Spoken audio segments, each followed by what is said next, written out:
We are in the city of Jerusalem, in the old city of Jerusalem, and at one of the sites that about 2,000 years ago was visited by lots and lots of people. In fact, if we were here 2,000 years ago, behind us, there would possibly be people selling and buying behind this wall, right?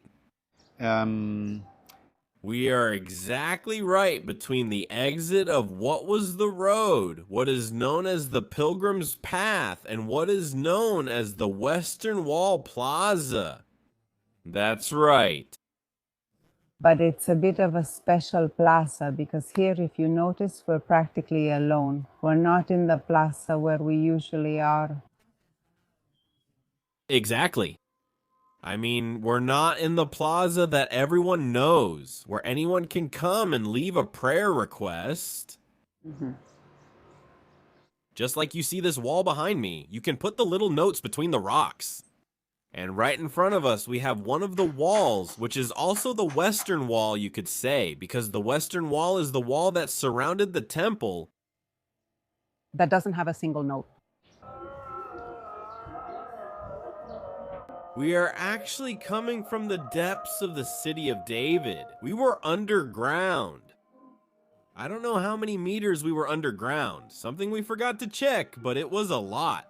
It was a lot. We were actually like on a second floor because there was another floor below us, right? Exactly. The sewer.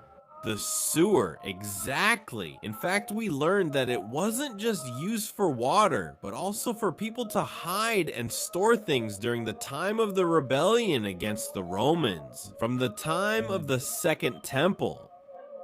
And here we are at one of the sites, which is the southern pinnacle Sur. of the Temple Mount. This is going to be The interesting thing to be here, right? Interesting and unique, honestly. There's something about this, right? Yes, we know that when Satan took Jesus during the time when he was fasting for 40 days,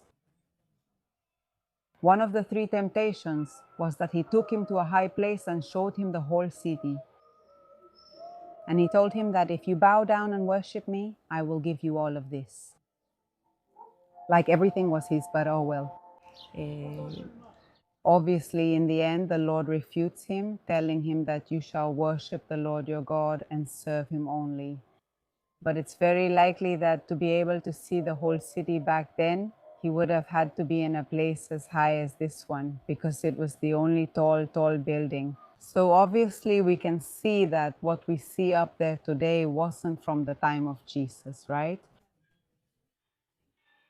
But that's a new construction. It's much later from the Muslim era, but it's understood that it went up to there or possibly a little higher with stones from the same period as those from the time of the Second Temple. The height is similar, which is why we display it. That doesn't mean what you see above was really there.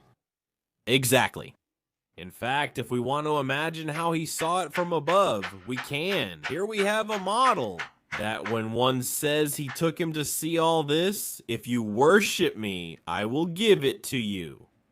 Let's remember that the most important thing, lore, back then was this, which was the city of David. What was the city of King David, which later on changes to all this area to King Solomon. And so it was all this place and this place, right? And this was the temple, and as you say, this was the highest part. And actually, if he had to be taken, the enemy, to Jesus, he put him exactly here, on that pinnacle we have up here, right there. That is, Jesus would be there, observing all this city below, which was the most important. It was Jerusalem. It was the most important thing in all the territory of Israel. And so we can imagine Jesus standing up there, watching closely toward the whole city of Jerusalem, which would be here, down below. What we have here is this wall that we are seeing today, which is the one you can see there. Exactly this one.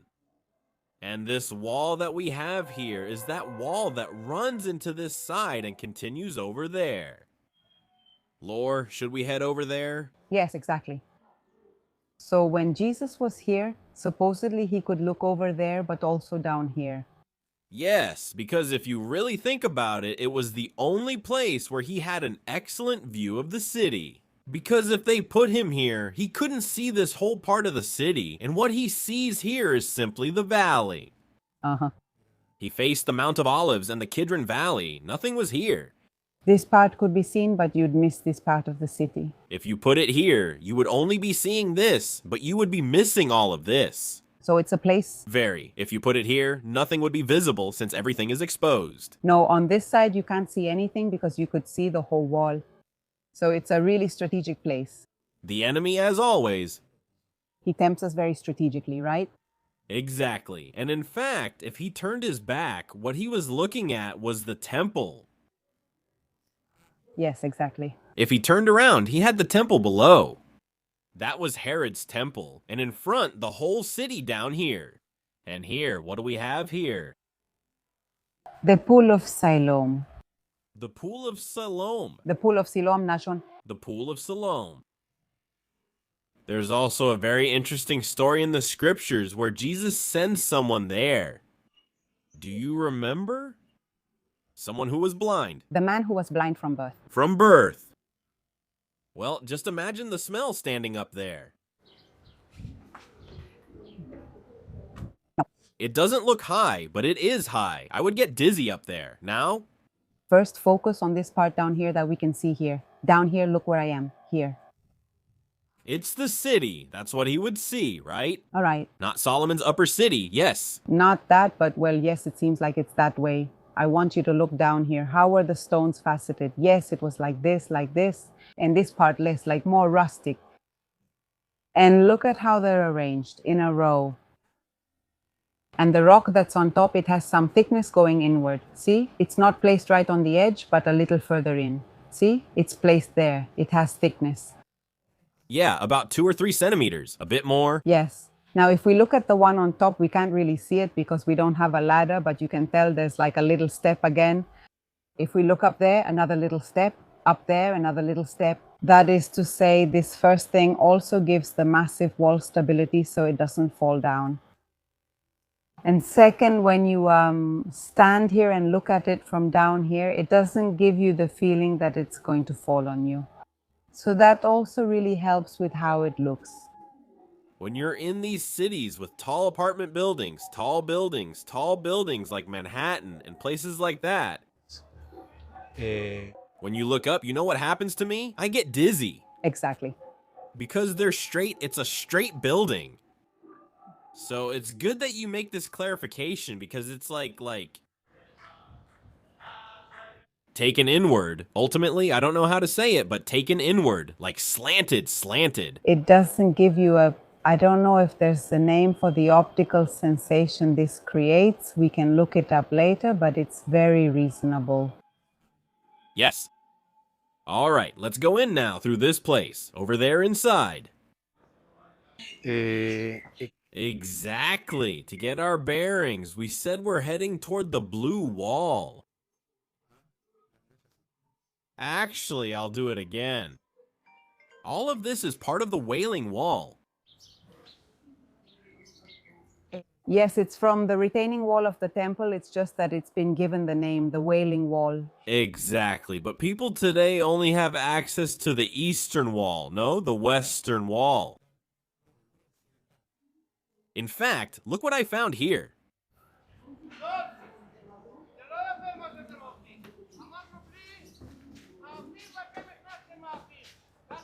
Look, here are some, what do you call these?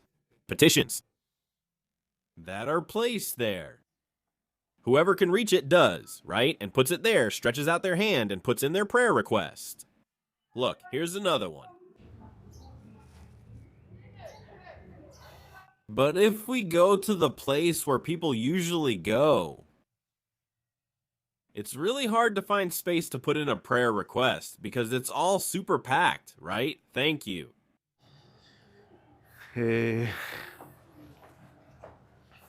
Look at the height. Also, it's worth noting how high up we are, Lore. Yes, it scares me a little.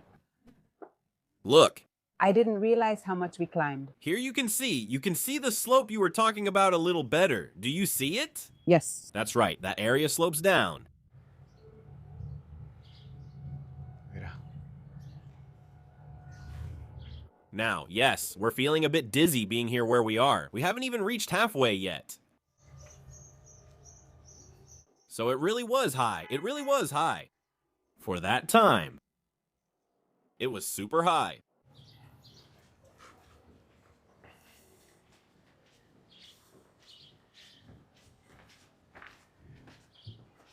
Yes. Let's try. I don't know if it's possible. But maybe we'll be able to get a view similar to the one Jesus had from up there. Let's try it. Which way? There. There, like a sort of viewpoint. Do you see it? Yes, yes. Let's go there. And from there, we try to see it.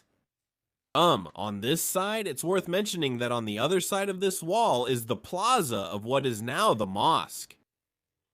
In ancient times, the Temple Mount was right there on the other side of the wall, and 2,000 years ago, that's where the noise is coming from. Yes. There it is. Why does noise come from there?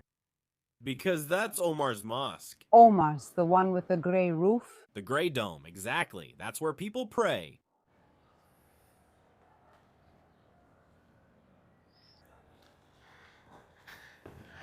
So while these people were probably, well, had just finished praying, they have their 5 prayers a day. And honestly, you can hear it with that speaker they put outside the minaret. That's what it's called. Yes.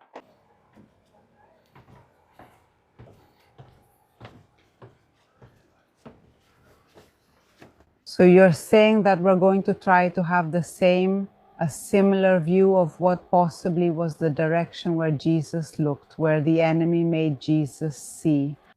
Yes, not similar, not alike, but something that resembles it. We're going to be quite far, because where he was much higher still, and it wasn't the same construction that we see today. But let's try at least to see the closest thing. Look, right there is the gray dome we mentioned earlier. Oh, look at that. The Mosque of Omar.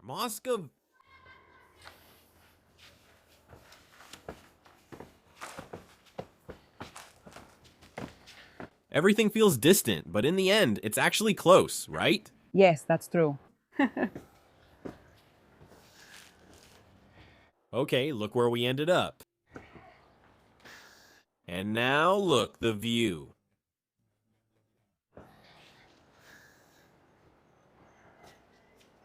Pinnacle? It looks pretty low from here, doesn't it? And we said, One look towards where the city was, and the other look. Yes, all of this. That was the city of David back then. Yes, I mean well, Nowadays too? but today as well. I had a great view. Exactly. Yes. Privileged, as they say. Yes. In fact, look, I could even see the Mount of Olives. And what I was seeing too. We'd have to see what date and what time it was, because probably if it was during one of the Hebrew festivals, this place would have been full of people.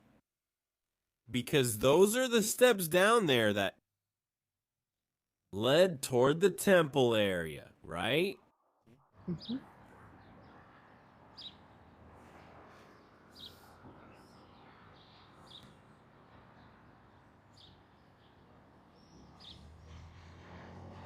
What do you think?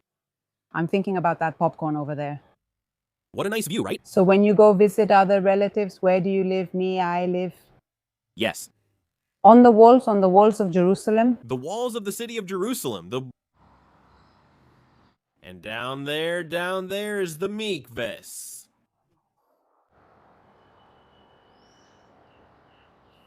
Mikvahs was the pool for purification, right?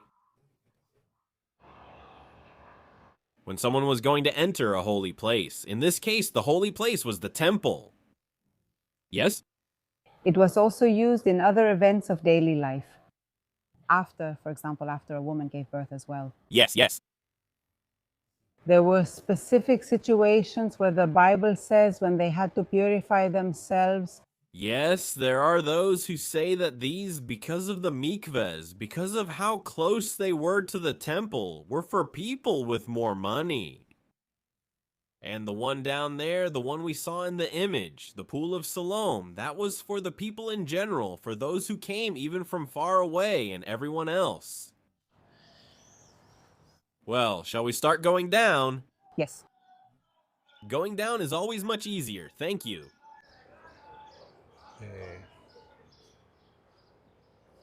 So that's where we're going to go down. Well, we just came down from where we were a moment ago. Where you can see those plates around there. The dome here can be seen a little more clearly. And we are in what is known as the Davidson Center, maybe?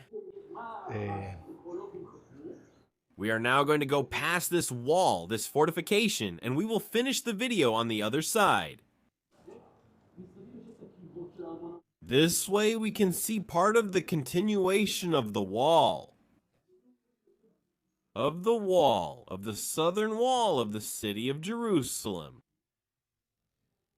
These would also be the Huldah ones. Exactly. Well, that's not prophetess Huldah. What is Huldah? Let's explain why. A prophetess, right? She was. Exactly. She was a prophetess. Prophetess, yes, a female prophet. Actually, that wasn't so acceptable back then. The prophet was a man, and this was a woman who only brought bad news.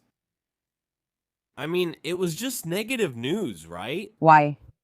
Because she prophesied the destruction of the city of Jerusalem. In fact, that's what happened. Okay, look, you can see it here. You saw it. Now, what you saw, we want to see it too.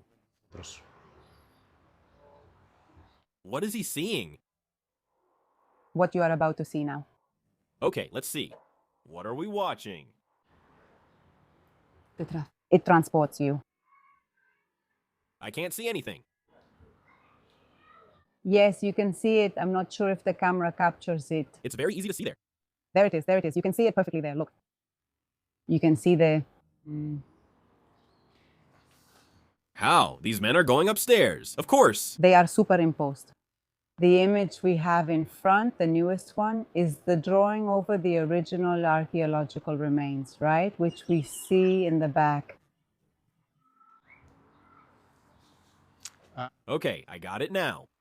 Of course, you can't really see much. You can't see it on camera, only with your eyes. Of course, those steps you see there are actually real. Of course, because you can see them. They're the ones in the back. There they are. They're the ones right there. We made a video here a while ago. If you look for it, it's there on the channel. It should be there. Of course it is. It's called Jesus. And the southern steps of the Temple of Jerusalem, where I explained quite clearly, even about the difference in the measurements of the steps. And what you just said about the wall. It wasn't a wall. They're called gates. The Huldah gates. It's because she, the prophet, would stand at the entrance. So it became known as the Gate of Huldah, which is where they are located. Those three arches you see there.